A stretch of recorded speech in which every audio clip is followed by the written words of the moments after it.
Bonjour à tous et merci de m'avoir invité à participer à cette conférence intitulée Chiffre 7 dans le Coran. J'ai déjà produit 2 livres sur ce sujet et ils constituent l'illustration de la page si présente, si actuelle. Toutefois, la présentation d'aujourd'hui va être introductive. Nous allons exhiber les faces cachées et les faces externes du chiffre 7, ce qui nous permettra de fournir ou d'exhiber le lien du chiffre 7 au Coran. Pour ce faire, nous allons considérer les préférences au chiffre 7.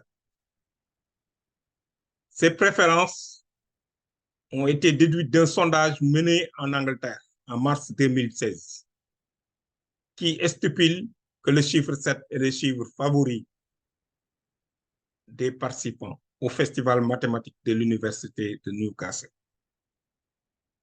Aussi bien au niveau de la population masculine que féminine. D'autre part, un autre test mené sur 44 000 votants sur Internet stipule que le 7 est le nombre le plus aimé au monde. On peut se poser la question, pourquoi ce fait? Les scientifiques ont essayé de répondre en considérant les occurrences du chiffre 7, les 7 jours de la semaine, les 7 jours de la création, les 7 merveilles du monde, les 7 péchés capitaux, les 7 couleurs de l'arc-en-ciel, les 7 dormants d'Éphèse, les 7 cieux dans le Coran, les 7 circumambulations autour de la Kaaba lors du Hajj, les 7 portes de l'enfer, et ainsi de suite.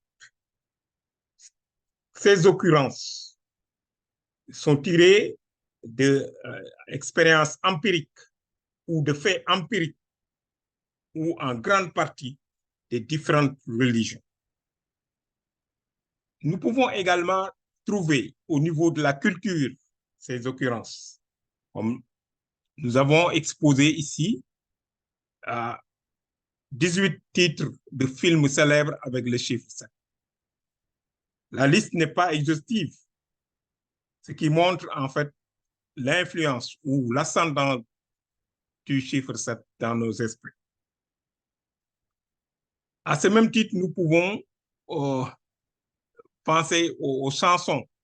Et nous avons établi ici 6 auteurs, dont notre star national Youssou N'Dour, que j'ai mis en vert, avec sa célèbre chanson 7 Seconds, qui lui a permis, en fait,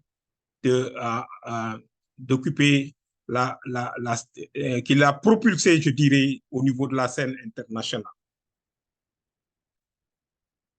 À la dernière rubrique, on a un groupe qu'on appelle 777, qui est un nouveau groupe de pop avec 7 membres. Les 4 hommes et 3 femmes qui le composent ne sont pas faits de manière fortuite. En effet, le chiffre 7 symbolise la fécondité. La somme de 7 égale 4 plus 3. Le 4, en fait, peut être vu comme la hauteur du plus beau triangle qui symbolise l'homme. Le 3, c'est la base qui symbolise la femme. Et le 5, l'hypoténuse, symbolise la progéniture. Ce triangle d'air, ce plus beau triangle, a été l'argumentation du professeur Cheikh Anta Diop pour montrer que le triangle de Pythagore n'est pas établi par Pythagore lui-même, qui a fait un long séjour dans l'Égypte pharaonique. Le chiffre 7 est également considéré comme un chiffre sacré et porte-bonheur. Si on considère le système de numération de 10 chiffres, le 1 et le 7 sont les seuls qui ne peuvent pas s'écrire avec arrondi prononcé ou avec une partie fermée. D'ailleurs, une rotation rendant la branche verticale 1 oblique, qui est un léger fauché ou pada, peut transformer le chiffre de la divinité 1 en 7, vice-versa. Et si nous considérons le nombre pi, le fameux nombre pi, on peut avoir une approximation de ce nombre pi en utilisant le rapport 22/7. Donc, vous voyez que 7 ici intervient pour fournir une approximation de 3,14 pour le nombre pi.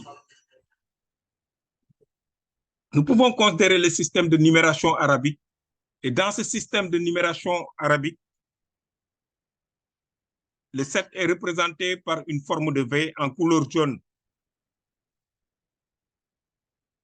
Ainsi, 7, il symbolise l'ouverture et la victoire, ce qui est consistant avec sa liaison avec la fameuse sourate Al-Fatiha ou l'ouverture. De même, nous pouvons considérer les systèmes quinaires. Les systèmes quinaires sont les systèmes à base 5, qui représentent le chiffre en fonction de l'écriture de 5. Le système romain, par exemple, est un système quinaire. 7 égale 5 plus 2, c'est donc le V majuscule et 2I. I représente 1. Il faut dire également que le système quinaire est un système additif parce que il y a d'autres représentations comme 50 est représenté par un L majuscule, 100 est représenté par un C, 500 par D majuscule, 1000 par M majuscule. Et en fait, toutes ces lettres représentent des chiffres qui peuvent être considérés à un certain moment ou à un certain niveau comme une base. Et on dit que ce système est additif. Le Wolof, qui écrit le 7 comme juróom-ñaar, on peut le traduire par un tas de 5 et 2 traits qui représentent 2, ça fait 7, est un système aussi qui est quinaire, mais il est à la fois quinaire et décimal. C'est la même chose pour le système maya, qui est quinaire, qui peut être considéré comme décimal également, mais en fait, c'est un système végésimal parce que le 20, il considère le 20 comme un point tournant. Et le 20 représente la hache, le 400 qui représente 20 fois 20, qui est donc la centaine, est une plume.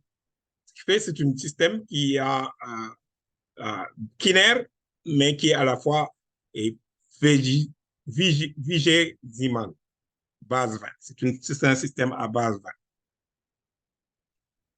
Le dernier système est d'ailleurs le système le plus pratique. C'est le système à base 2, avec deux chiffres, 0 et 1, et utilisé dans le numérique.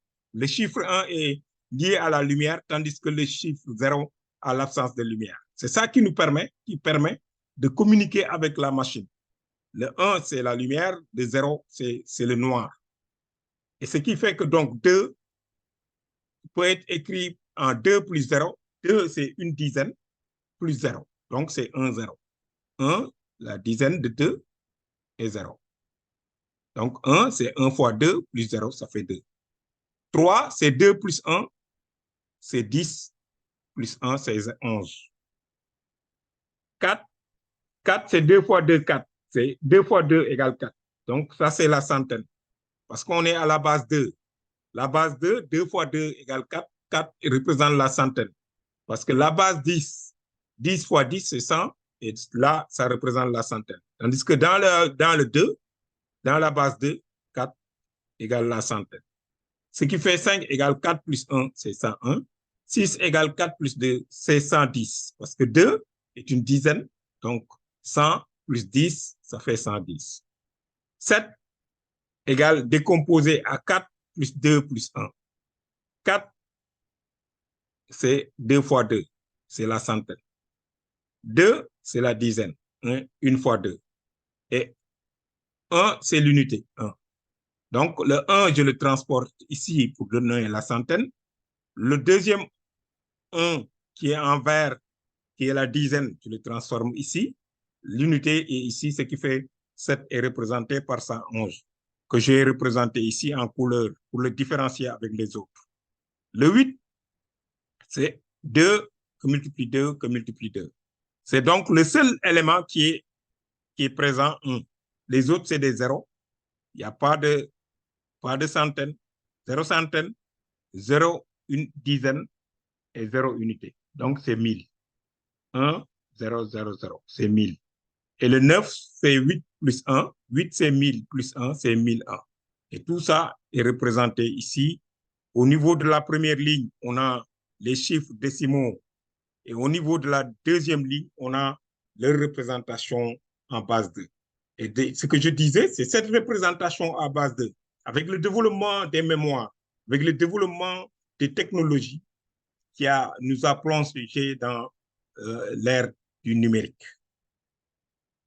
Et encore une fois, ici, si vous voyez, c'est le 7 est représenté par 3 et à plus de représentation de 1. À 3, 1, c'est le seul qui a 3, 1 au niveau des chiffres. Et elle n'est que lumière. 7 n'est que lumière avec 3, 1. Donc, c'est ça qui fait la différence avec tous les autres chiffres. Il se remarque nettement avec cette base numérique.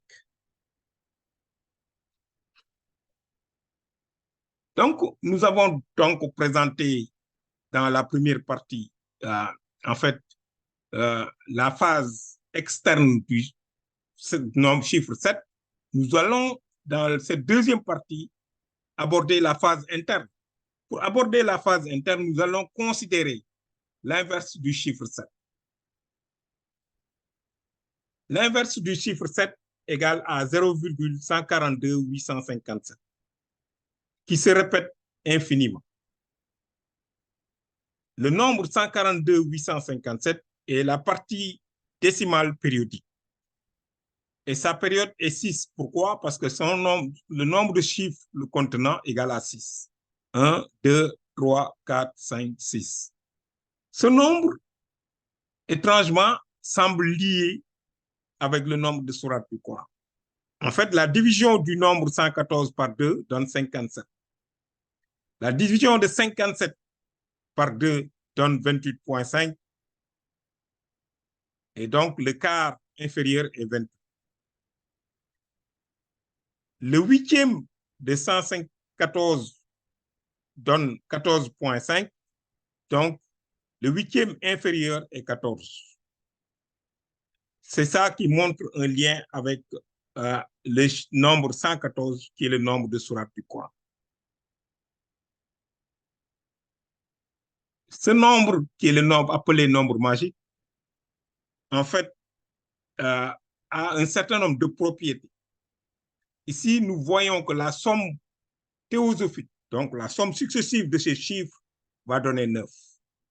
1 plus 2 plus 3 plus 8 plus 5 plus 7 donne 27. Si on continue la sommation, on retrouve 9. Mais les sommes 2 à 2 et 3 à 3 donnent directement la somme 2 à 2, c'est 14, 28 plus 57. Si vous utilisez votre calculatrice, vous allez remarquer c'est 99.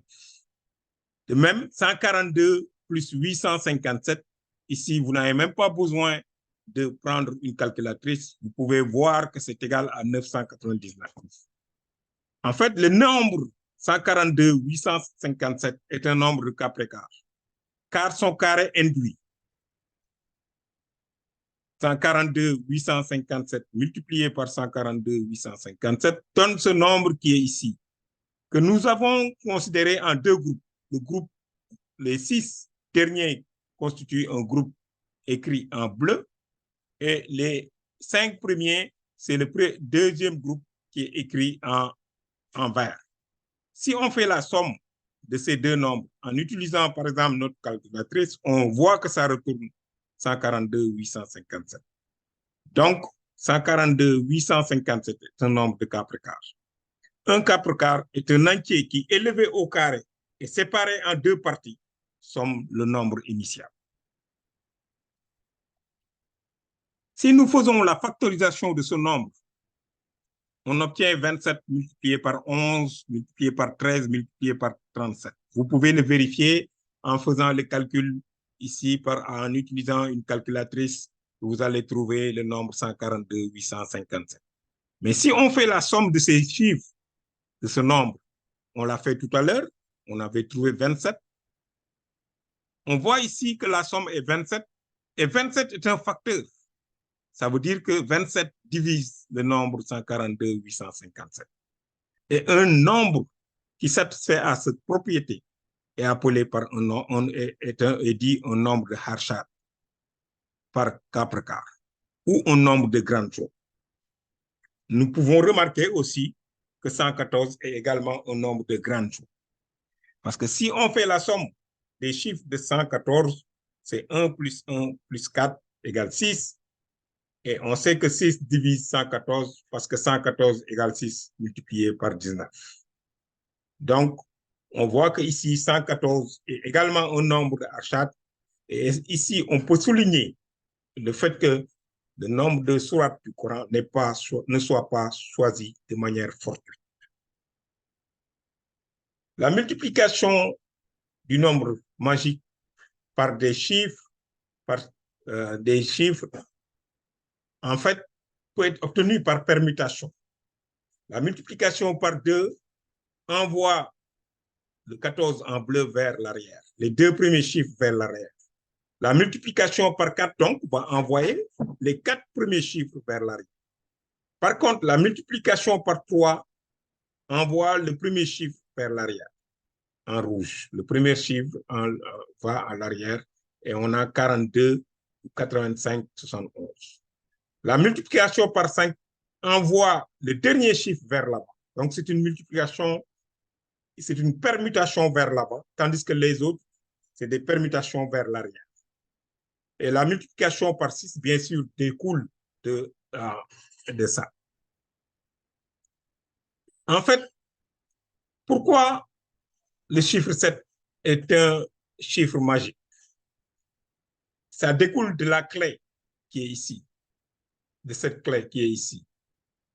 142 857, si on le multiplie par 7, si vous le multipliez en utilisant votre ordinateur, vous allez trouver 999 999, qui est égal à 1 million moins.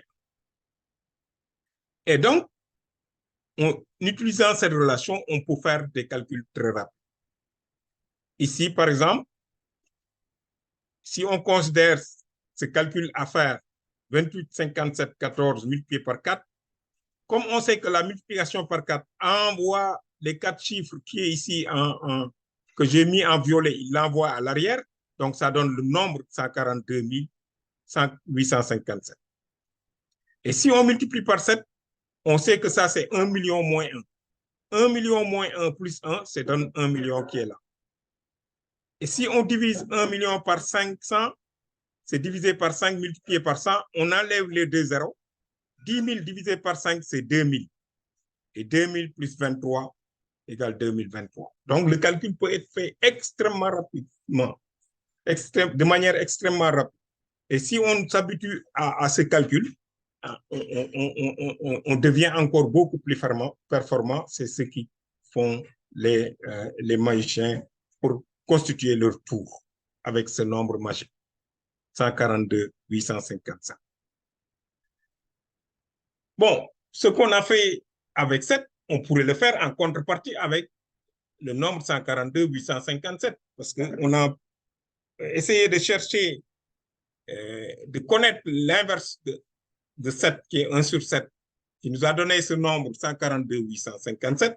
En contrepartie, essayons de voir l'inverse de 142 857. Donc, 1 sur 142 857. Et ce qui fournit 0,000507. Donc, la période ici, c'est 507, qui est équivalent à 7, dont la période est 6. Donc, la période est 6, c'est comme si, ici, on retrouvait 7. Ainsi, nous percevons les liens entre les 4 nombres, 1, 7, 14, 28, 57 et 114. Ces quatre nombres qui, à mon point de vue, sont les plus extraordinaires nombres entiers du calcul mathématique, sont les principales caractéristiques de la sourate Al-Fatiha. En effet, si nous considérons les sourates de longueur 7, elles sont deux, c'est Al-Fatiha et Al-Maun. Les deux sourates sont composées d'un total de 7 versets et de 29 mots. Elles sont jumelles. La sourate Al-Fatiha occupe le rang 1 des 114 sourates et est la reine des sourates. Leur signature, c'est 1 sur 7, 1 sur le nombre de versets égale 0,52857 qui se répète indéfiniment. Ainsi, nous voyons les liens avec ces quatre nombres cités ci haut. Ces deux sourates, avec 7 versets, nous ont permis, en multipliant le nombre de versets par 7, d'obtenir 14 versets. Et 14 versets correspondent à Asaf, qui est la sourate 61. Si nous multiplions par 2, nous obtenons 28 versets. Et 28 correspond à la sourate Noé et à la sourate Al-Jinn. Si nous multiplions 28 par 2, nous obtenons 56. Le nombre de 56 versets correspond à la sourate Al-Mudathir, qui est la sourate 74. Si nous multiplions par 2, nous obtenons 112, qui correspond à la sourate Al-Anbiya, qui est la sourate 21, qui contient 112 versets. Et ces sourates-là, ces 7 sourates, donc 2, 3, 5, 6, 7, constituent les sourates qu'on appelle sourates dichotomiques, à cause du fait qu'on multiplie par 2, ou si on considère les signatures, on divise par 2. Et ces 7 sourates ont la même signature. Les autres sourates qui ont des coefficients autres que 2 sont appelées les sourates non dichotomiques. Et ils sont de 5 groupes. Les 2 premiers groupes sont associés au coefficient 3. Le deuxième groupe est associé au coefficient 7, tandis que les autres, les 3 autres, c'est des singletons. L'un est associé à 5, l'autre à 11 et le dernier à 13. Donc, ces 7 sourates constituent les sourates non dichotomiques. Leur signature ne ressemble pas nécessairement aux sourates dichotomiques. Aux sourates non, ne sont pas dans la même classe que la sourate Al-Fatiha. Leur lien avec la sourate Al-Fatiha est moins direct que le lien des autres sourates avec la sourate Al-Fatiha, sur le plan de la structure. En fait, je ne saurais terminer cette présentation sans présenter ce résultat que je trouve exceptionnel, qui concerne les versets de la Fatiha. Les numéros de versets, il y en a 7, et les derniers mots des versets, de chaque verset, qu'on appelle en fait des séparateurs. On a calculé le nombre de lettres de ces mots. Le premier séparateur à 6, le deuxième à 7, le troisième à 6, ainsi de suite, et le dernier séparateur qui est le 7e verset, le dernier mot du 7e verset à 7 mots. Si on considère que l'écriture arabe va de la fin de la droite à la gauche, donc ici, si on commence par la fin, on obtient le numéro qui est là, 78 qu'on retrouve ici, 65 qu'on retrouve ici, 666, 16 qu'on retrouve ici. Et c'est ça qui constitue le résultat exceptionnel. Ça, c'est une puissance de 5. C'est-à-dire qu'il y a un facteur 7 multiplié par 7, multiplié par 7, multiplié par 7, multiplié par 7, 5 fois. Et ça montre le lien étroit qu'il y a le numéro 7 avec cette sourate Al-Fatiha. Ces résultats, en fait, on peut en citer d'autres résultats qui nous permettent de dire, en fait, que ceci n'est pas fortuit et que Allah est le plus grand mathématicien. Sur ce, je vous souhaite un très grand merci pour l'attention portée à cette présentation. Cette présentation, comme je l'ai dit précédemment, est introductive pour permettre à l'éminent imam Eliman Niang de poursuivre dans le Coran pour nous présenter la présence du chiffre 7 dans ce saint livre. Je vous remercie encore une fois.